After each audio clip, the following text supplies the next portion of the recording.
Robot AL-76 goes astray. Jonathan Quell's eyes crinkled worriedly behind their rimless glasses as he charged through the door labeled General Manager. He slapped the folded paper in his hands upon the desk and panted, "Look at that, boss!"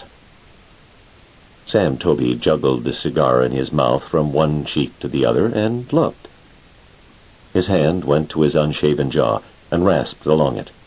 "Hell," he exploded. "What are they talking about?" "They say we sent out 5 AL robots," Quell explained, quite unnecessarily.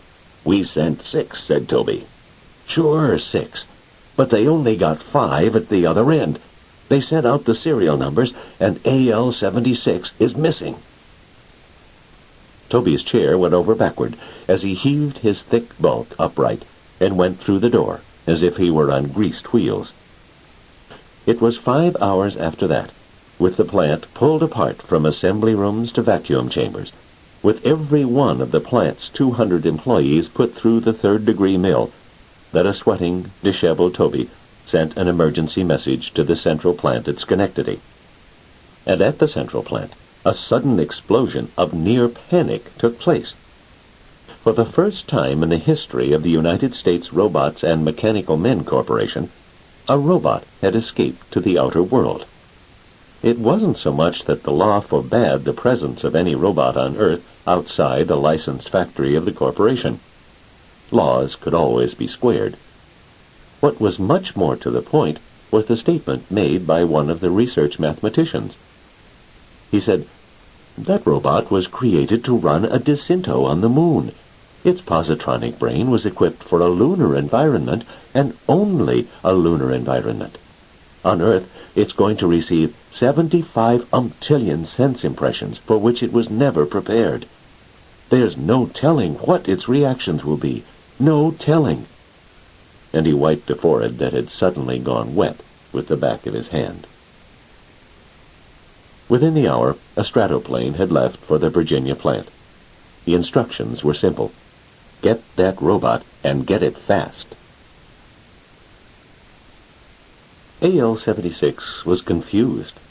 In fact, confusion was the only impression his delicate positronic brain retained.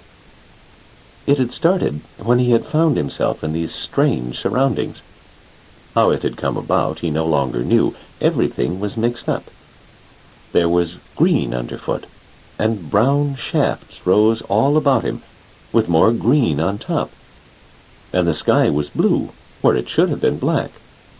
The sun was all right, round and yellow and hot. But where was the powdery pumice rock underfoot? Where were the huge cliff-like crater rings? There was only the green below and the blue above. The sounds that surrounded him were all strange. He had passed through running water that had reached his waist. It was blue and cold and wet. And when he passed people, as he did occasionally, they were without the spacesuits they should have been wearing. When they saw him, they shouted and ran. One man had leveled a gun at him, and the bullet had whistled past his head. And then that man had run too. He had no idea of how long he had been wandering before he finally stumbled upon Randolph Payne's shack 2 miles out in the woods from the town of Hannaford. Randolph Payne himself, a screwdriver in one hand, a pipe in the other, and a battered ruin of a vacuum cleaner between his knees, squatted outside the doorway. Payne was humming at the time, for he was a naturally happy-go-lucky soul when at his shack. He had a more respectable dwelling place back in Hannaford, but that dwelling place was pretty largely occupied by his wife, a fact which he silently but sincerely regretted. Perhaps then there was a sense of relief and freedom at such times as he found himself able to retire to his special deluxe doghouse, where he could smoke in peace and attend to his hobby of reservicing household appliances. It wasn't much of a hobby, but sometimes someone would bring out a radio or an alarm clock, and the money he would get paid for juggling its insides was the only money he ever got that didn't pass in driblets through his spouse's niggardly hands. This vacuum cleaner, for instance, would bring in an easy 6 bits. At the thought, he broke into song, raised his eyes, and broke into a sweat. The song choked off. The eyes popped, and the sweat became more intense. He tried to stand up, as a preliminary to running like hell, but he couldn't get his legs to cooperate. And then AL-76 had squatted down next to him and said, "Say, why did all the rest of them run?" Payne knew quite well why they all ran, but the gurgle that issued from his diaphragm didn't show it. He tried to inch away from the robot. AL-76 continued in an aggrieved tone. "One of them even took a shot at me. An inch lower, and he would have scratched my shoulder plate." "Must have been a nut," stammered Payne. "That's possible." The robot's voice grew more confidential. "Listen, what's wrong with everything?" Payne looked hurriedly about. It had struck him that the robot spoke in a remarkably mild tone for one so heavily and brutally metallic in appearance. It also struck him that he had heard somewhere that robots were mentally incapable of harming human beings. He relaxed a bit. "There's nothing wrong with anything." "Isn't there?"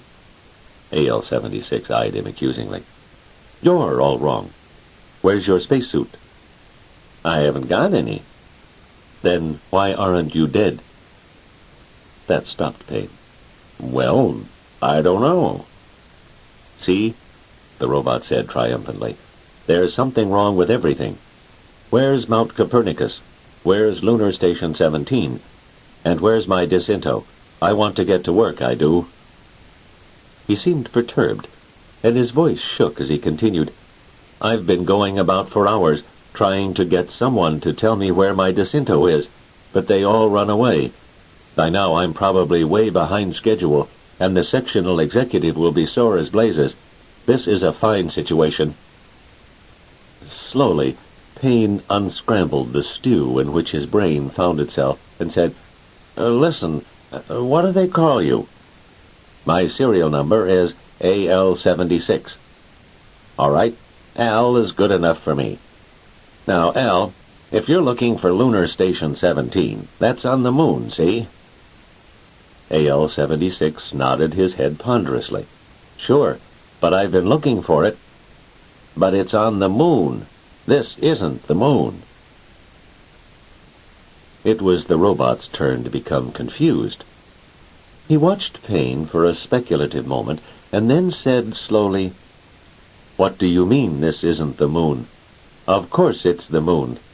Because if it isn't the moon, what is it, huh? Answer me that." Payne made a funny sound in his throat and breathed hard. He pointed a finger at the robot and shook it. "Look," he said. And then the brilliant idea of the century struck him, and he finished with a strangled, "Wow." AL-76 eyed him censoriously. "That isn't an answer. I think I have a right to a civil answer if I ask a civil question." Payne wasn't listening. He was still marveling at himself. Why, it was as plain as day. This robot was one built for the moon that had somehow gotten loose on Earth.